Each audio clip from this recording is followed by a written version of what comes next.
It was a lot of good things and things to work on still, of course, but was really happy with the way Thomas came out and set the tone and threw the ball well. For a freshman to come out and give us a good solid start like that and get through 5 was impressive, I thought. And then on the flip side of the ball, just, I've said it before, but that kid's a pretty good pitcher. Cade Pilchard's pretty dang good. And after the first inning, I'm like, man, we're in for a dogfight. That kid's going to be tough. It's going to be a low-scoring game, and we came out in the second inning and put some really good swings on a really good arm. So was extremely pleased with the offensive output, the way that they attacked the zone and were ready to hit. So that was exciting. To be able to put up some fireworks off an arm like that is exciting for the offense. What does that signify, being able to hit off an arm like that, especially towards the middle of the order? Arstetter, Jackson, Compton, all had huge days. Yeah, that's when Campy has one hit and Contradas has one hit out of the 17. I mean, that's the other guys are producing that gets me excited. So I was happy about that. And like I said, that kid's got a real good arm and has some good stuff. That's a guy that knocked out U of A last year in the regionals and shut them down, pretty well, and just is a real capable arm. So for us to come out and really, take it to him offensively was encouraging. Thomas was really able to work ahead of hitters, had good command on his fastball, but even his slider, throwing that for strikes. Is that something that you saw as a consistent thing in the preseason and sort of was an expectation coming into tonight, or was that something that really just came together well? No, there's a reason that we have him on Friday, and he's able to do that, and for a freshman to keep his composure the way he does and change speeds when he needs to and not get so into a pattern, I guess, is good. He's able to change up guys and throw different pitches in different counts and keep them off balance. So, again, that's why he's on Friday as a freshman. So he does a good job with that. Was there ever any question on how Thomas would bounce back after a couple of long innings on the bench? No, I don't think so.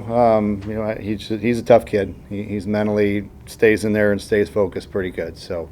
Again, all those are factors as to why I felt confident going with him on Friday as a freshman. He just does a outstanding job of controlling the things he can control, and even with the longer innings, he was down there moving around and staying loose. So he's bred to be a starter. He's done that his whole life, and so I expected him to do what he did. For freshmen being on a pitch count and some of the other guys being on a pitch count. Is that something you'd like to see maybe increase down the line? You'd like to see them start going longer as games go on? Yeah, absolutely. This is, our kids' health is paramount first and foremost. We take pride in trying to keep our arms healthy and build them up the right way. So coming into this game, we had a max pitch count on Thomas at 75. But we didn't want him up and down more than 5 times. So we figured if we could get him through 5, we'd be really happy. So regardless, even if his pitch count was a little bit lower than it was, we would have probably, been 5 and done this first start. So we'll take that into consideration with most all of our arms. Just on the health of them is paramount. So we're going to need those guys to be healthy as the year goes on. So this is the way Sammy and I feel very comfortable ramping them up with this.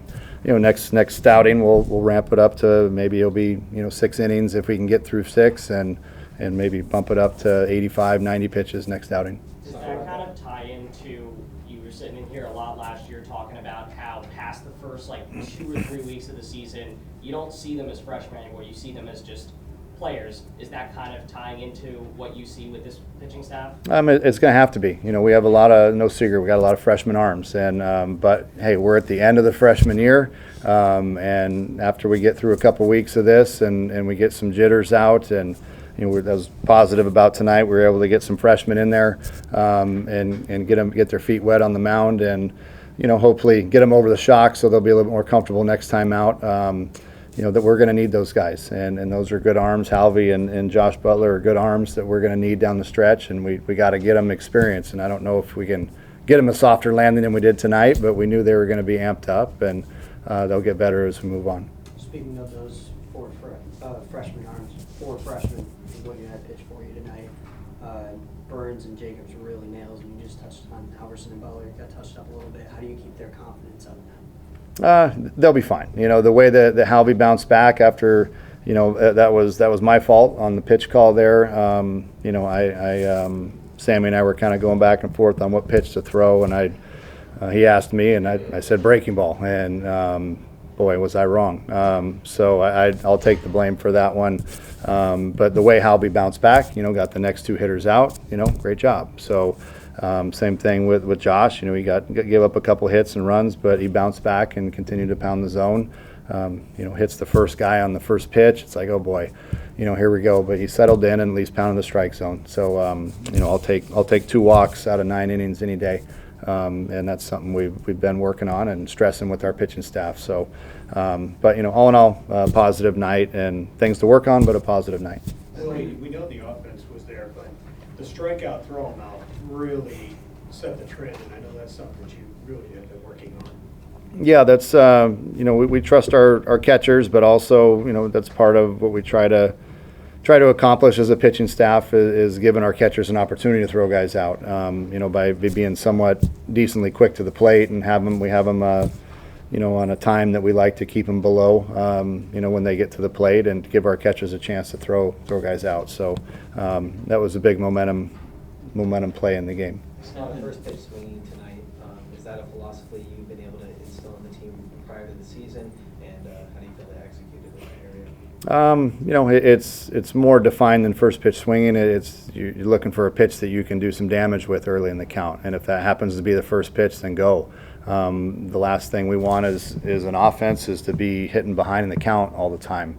You know, we're taught as pitchers are usually taught to get ahead, right? So, you know, if we're up there letting them get ahead, they're dictating the at bat, and we as an offense don't like that. I don't like that as an offensive-minded player. You know, I want guys to be in the box ready to go. If they get a pitch up in the zone and it's over the middle of the plate, and go, you know, swing, be ready to hit. Like that's the fun part of the game. So continuing to have the aggressive mindset and you know, just so long as they're not overly aggressive and they're swinging out of the zone, that's when we can get in trouble. But look for a pitch over the plate and go. Continuing to pour on runs throughout the game and continue to add to the total.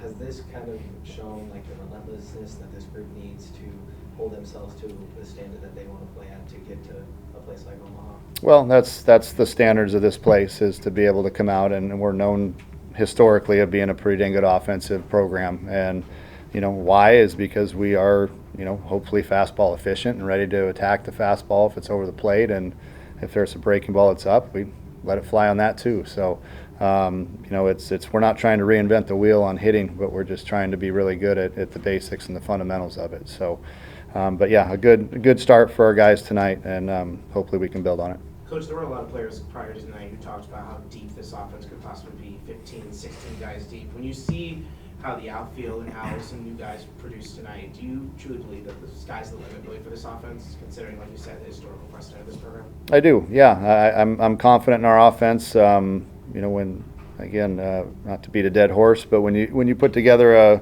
a night like that off a good quality pitcher like that, it makes me happy. And let's not forget Nick McLean's not in that lineup right now. So we get that kid back, it really makes it 1 through 9 that there's no easy outs in that thing. So, and then like, you know, we've talked about, we have several guys on the bench that are capable that, you know, we didn't see tonight.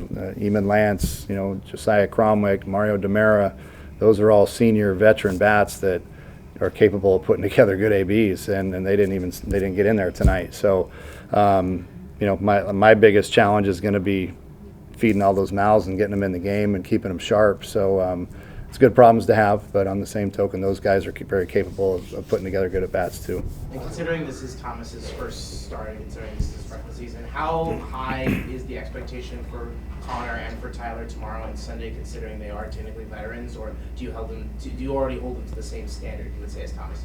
I mean, it's just the standard we hold the program to, no matter who's out there. It is just trying to go out and compete, work ahead, throw strikes, and attack the zone. That's what we're trying to do, and you know, you can't control the results. You know, Thomas ultimately had good results tonight, but you can't always control those. So I expect Connor to go out and attack the zone tomorrow, work with good tempo, and throw a lot of strikes. And hopefully we get the results that Thomas had tonight. But we'll see.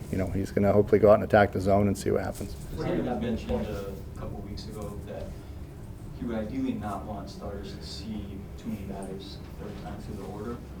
When you start to ramp them up, your pitch count higher, how much will that be a consideration against some of these teams? I think it's more just on how effective they are and how the stuff is continuing to play.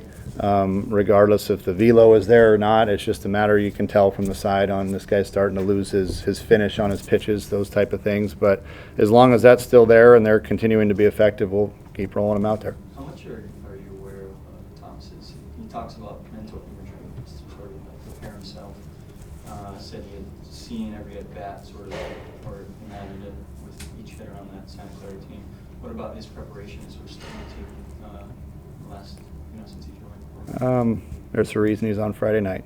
So he does a lot of things good, and he prepares himself as good as anybody, and he's mentally tough as anybody we have. So again, that's why I like him on Friday night, because he believes he's going to be good, and so do we. You talk about the importance of Key and Boo's offensive success and being able to remain in the lineup, and having him at the 9 spot, and then also having Harris Williams, another outfielder, in the leadoff spot. How do you feel both of those guys are helped to round off the lineup and make it click?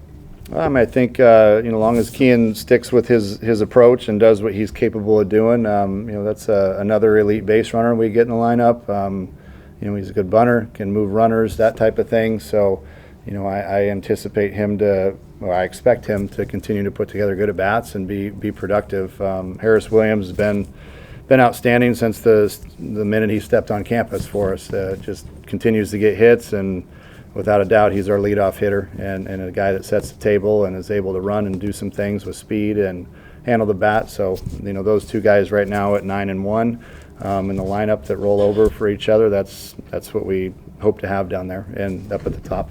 What are your thoughts on Karstetter's performance at second base tonight and his role at second base moving forward?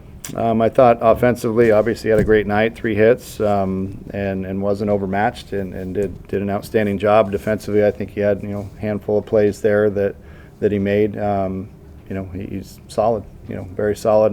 But again, those are the expectations for him. So he earned the starting job because he was very solid with his offensively and defensively, and did what we expect him to do. You told us Carlone was rapping. Did you feel like everyone was kind of nice and loose tonight? If you listen to his raps, you'd be loose too.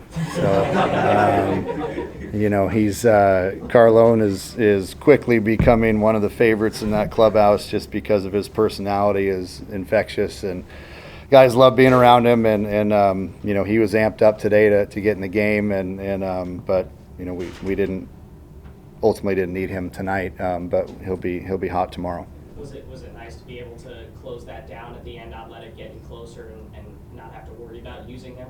I never really feel warm and fuzzies and overly comfortable, I guess. This game has taught me as soon as you feel comfortable, all of a sudden something happens and then you get caught in a panic. So, but having that reassurance that we didn't have him or didn't have to use him or Gibby.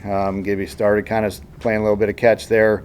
But having those two guys available tomorrow and Fitzy and Matt Teeding, having all those guys available tomorrow is good. Thanks, Coach. You bet.